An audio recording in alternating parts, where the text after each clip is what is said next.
Digital યુગ આ daily local news channel of Bharuch. પતંગ બનાવતા પતંગવાલા પેઢીની સફર પૂર્ણતાના આરે। શું નવી પેઢીને વ્યવસાયમાં રસ નથી? ભરૂચમાં પતંગ બનાવતો એકમાત્ર પતંગવાલા પરિવાર છે। તેઓ ઉત્તરાયણના 2 મહિના પહેલા હાથ બનાવટની અવનવી પતંગ બનાવી બજારમાં વેચીને પોતાનું ગુજરાન ચલાવે છે। જોકે તેમના બાદ પેઢીના કોઈને પણ પતંગ બનાવવા માટે રસ ન હોય ત્યારે આ વ્યવસાયનું ભવિષ્ય પૂર્ણતાને આરે હોય તેમ લાગી રહ્યું છે। ભરૂચમાં 19મી સદીમાં ઘોડાગાડીમાં શરૂ થયેલી પતંગવાલા પેઢીની સફર આજે આધુનિક યુગમાં તેમની નવી પેઢીને વ્યવસાયમાં રસ ન હોવાથી પૂર્ણતાના આરે છે। ઉત્તરાયણ પર્વને લઈ ભરૂચ જિલ્લાના પતંગ રસિયાઓ સુસજ્જ થઈ ગયા છે, ત્યારે બજારમાં પતંગ, દોરા, ફિરકી સહિતની ચીજ વસ્તુઓની ખરીદી થઈ છે। પ્રાચીન નગરી ભરૂચમાં પતંગનો ઇતિહાસ પણ રોચક રહ્યો છે। શહેરની મોતી બજારમાં આવેલા ગોશવાડમાં રહેતા ગુલામ મોહમ્મદ શેખનો પરિવાર પતંગવાલા તરીકે આજે પ્રખ્યાત છે। તેમનો પતંગ બનાવવાનો પેઢીગત વ્યવસાય 19મી સદી એટલે કે 200 વર્ષ જૂનો છે।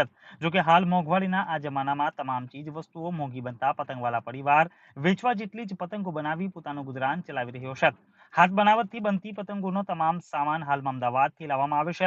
જોકે આજે તેમની નવી પેઢીને આ વંશ પરંપરાગત વ્યવસાયમાં વધુ મહેનત હોવાથી રસ રહ્યો નથી। તો બીજી તરફ પતંગ બનાવવાના કાચા સામાનમાં 4 ગણો વધારો થયો છે। હાલ તો બધું જ રેડીમેડ મળી રહે છે, પણ જ્યારે 19મી સદીમાં વાત શોધી લાવી આ પરિવારના વડવા જાતે કમાન બનાવતા હતા, ત્યારે ઉત્તરાયણ પહેલા દર અઠવાડિયે ભરૂચનો પતંગવાલા પરિવાર 40,000 પતંગ બનાવી ઘોડાગાડીમાં વડોદરા મોકલતો હતો।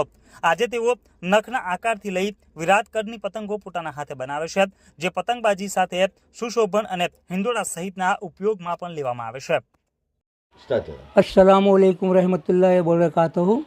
मेरा नाम गुलाम मोहम्मद है और मैं भरूच पीर काठी रोड घोषवाड़ा मोहल्ले के अंदर रहता हूँ। इस पतंग का बिजनेस, इस पतंग का धंधा तकरीबन बहुत ही पुराना है, 100 बरस पुराना है।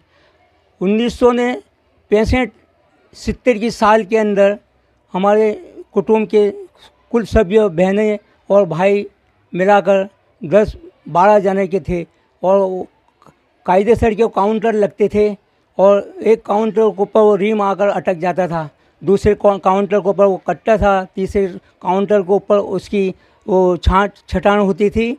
बाद में यानी कि दूरी लगती थी, ठड्डा लगता था, फुमटा लगता था, पट्टी लगती थी। ऐसे 10 काउंटरों के ऊपर वो पतंग फिरता था, तब वो पतंग तैयार होता था। वो गिलोरदार, बाजीदार, आँखेदार, लकड़ियोंदार, कानदार, गोलेदार हर पतंग यानी कि बनता था। आज की महंगाई ने बहुत तंग कर दिया, इतनी ज़बरदस्त महंगाई है कि पूछना ही यानी कि भला नहीं है। क्या ये वहाँ तक कि रीलों के ऊपर भी इतना ही भाव है, तो वो चरवाई के ऊपर भी इतना ही भाव हो गया। क्या धंधा करे गरीब आदमी और किस तरह से कुटुंब के सभ्यों का पोषण करे, वो भी हमें वो ख्याल आता ही रहता है कि क्या करना है और किस तरह से ग्राहकों को भी देना है।